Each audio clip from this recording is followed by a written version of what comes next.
Bismillahirrahmanirrahim. Alhamdulillah wa dewe masih diberi nikmat saged ngaji bareng-bareng, mugi-mugi bermanfaat barokah fid dini wad dunya wal akhirah. Bismillahirrahmanirrahim. Wa faraiduhu utawi pira-pira fardune tayamum. Jadi iki masih membahas masalah tayamum.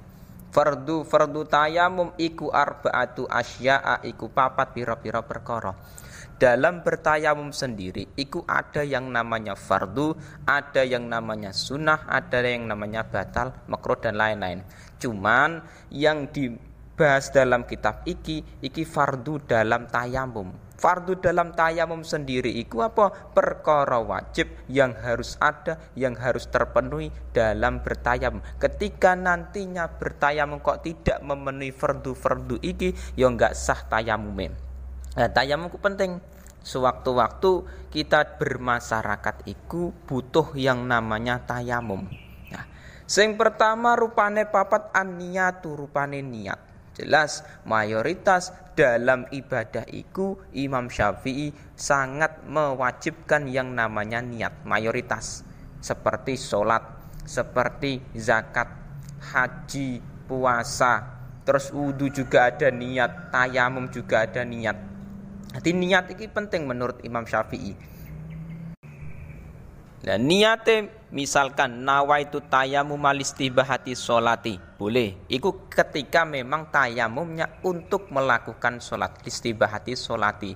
Misalkan untuk selain sholat, boleh. Niatnya tayamum diperbolehkannya untuk melakukan misalkan membaca Quran, memegang Quran, boleh. Atau lain-lain. Jadi tayamum itu memang niatnya itu beda-beda. Nah, beda dengan wudu. Nah, dalam tayamum sendiri iku sebagai pengganti dari wudu atau mandi besar. Nah, mulane tayamum niatnya sendiri iku ditambah listibahati sholati. Nah, itu penting. Enggak kok seperti wudu. Nek wudu kan cukup nawaitul wudu atau sudah cukup. Dan niat itu tidak harus menggunakan Arab. Misalkan saya berniat tayamum untuk diperbolehkannya melakukan sholat, boleh. Tidak harus Arab, boleh bahasa Indonesia silakan, Jawa silakan, terserah. Sing penting niat dalam hatinya belum. Nah, wa mashul wajhi. Sing kedua lan ngusap wajah. Ngusap wajah iki termasuk fardu dalam bertayamum.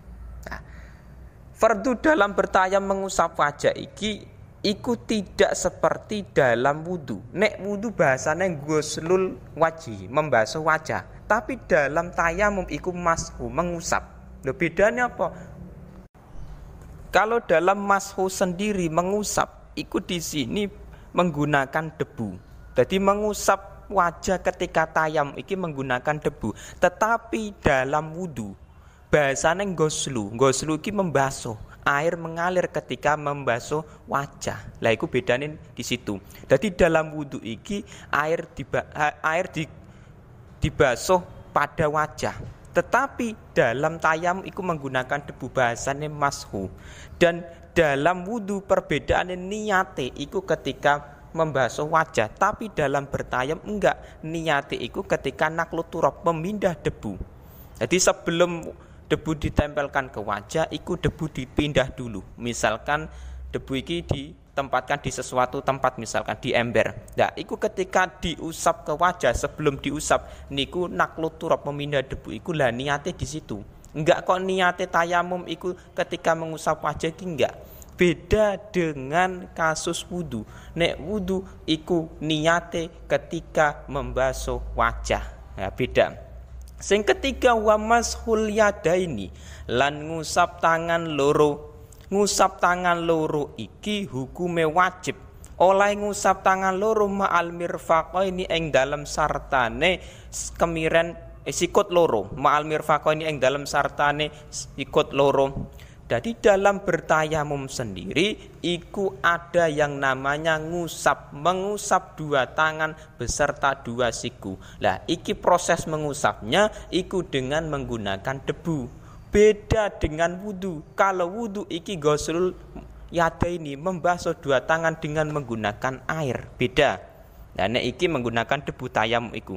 Dan iki hanya dua anggota saja yang terkena debu, yang diusap dengan debu itu hanya 2 anggota. Beda dengan wudu. Nek wudu kan ada wajah, 2 tangan, sebagian kepala dan kaki, itu yang wajib. Nah, adapun telinga itu kan sunnah, tidak wajib dalam wudu. Tapi dalam tayamum enggak, cuman yang wajib cuman 2 anggota ini saja, wajah dan 2 tangan. Sing terakhir watartibu lan tertib. Tertib iki menjadi fardu dalam tayamum. Nah, tertib itu yang penting apa? Urut. Nah, urut jadi mengusap wajah dulu baru 2 tangan, enggak bisa dibalik. Misalkan tayamum mengusap 2 tangan dulu baru wajah, niku tidak sah. Soalnya menurut Imam Syafi'i tertib iku penting dalam tayamum, menjadi fardu, perkara wajib.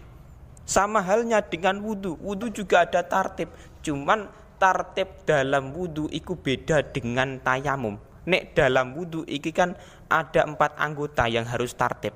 Tetapi dalam tayamum cuman ada 2 anggota tok, yoki wajah dan 2 tangan. Nah, itu beda. Lah iki sudah masuk pada sunah-sunah dalam tayamum. Qauluhu wa sunanuhu, utawi pira-pira sunai tayamum iku salah satu asya'a, iku 3 pira-pira perkara. Dalam bertayamum sendiri iku ada yang namanya sunnah. Lah sunnah iku beda dengan fardu.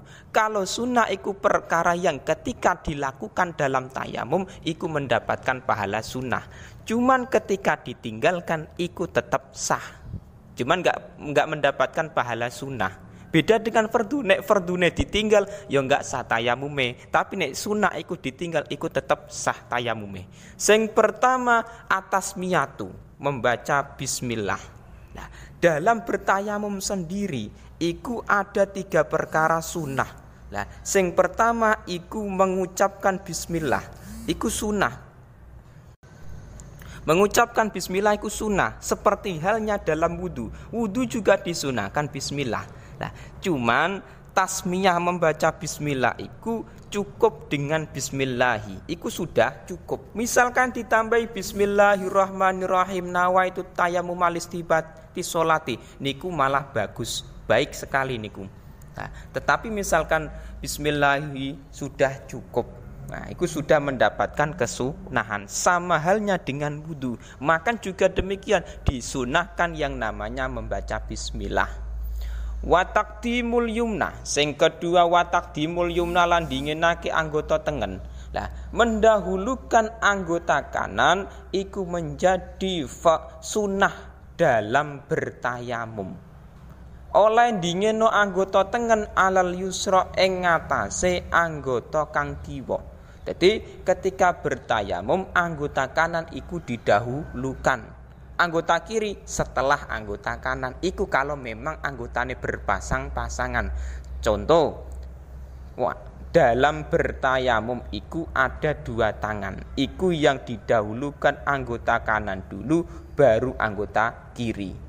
Nah, niku berpasang-pasangan kanan dan kiri. Lah, adapun wajah bagaimana? Qauluhu alal yusra minhuma wa taqdimu alal waji al asfalhi. Kalau wajah kan tidak berpasang-pasangan. Lah, terus piye? Kalau wajah iku sunai didahulukan anggota yang atas dulu, wajah sing bagian atas baru yang bawah. Iku sunnah. Soalnya wajah iku tidak berpasang-pasangan, beda dengan tangan. Nek tangan iku berpasang-pasangan. Jadi hidup iku harus berpasang-pasangan.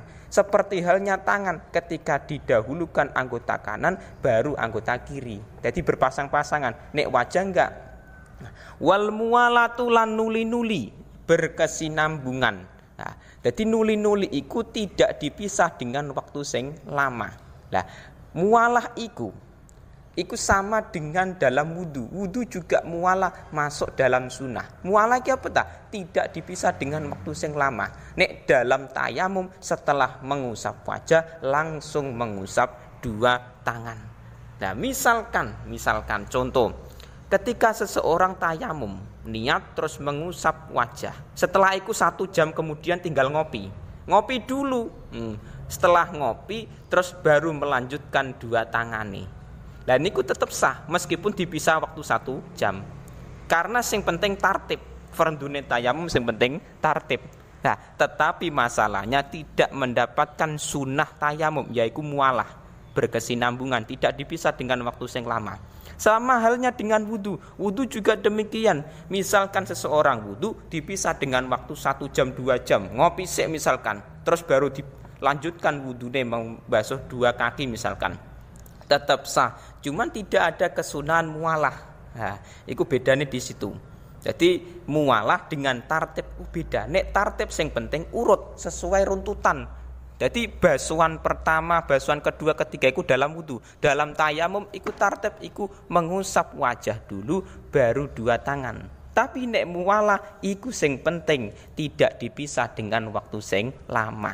Beda sekali. Nah, itu ada perbedaan-perbedaan wudhu dengan tayamum, juga ada persamaan wudhu dengan tayamum. Jadi harus dipelajari dulu masalah tayamum. Sewaktu-waktu ketika di masyarakat iki butuh yang namanya ilmu bertayamum, itu kita sudah tahu. Misalkan di masyarakat ada orang yang sakit, misalkan diinfus di rumah sakit, atau misalkan di masyarakat misalkan air iki memang enggak mudah didapatkan, kekeringan, nah enggak ada air, terus kita iki mau tayamum. Nah, tayamum karena tidak ada air. Lagi ketika kita sudah punya ilmunya, nah sewaktu-waktu ketika kita butuh, iku sudah paham, garek meraktekno, tinggal mempraktekkan ilmu yang kita dapat. Lah iku pentingnya kita ngaji dulu.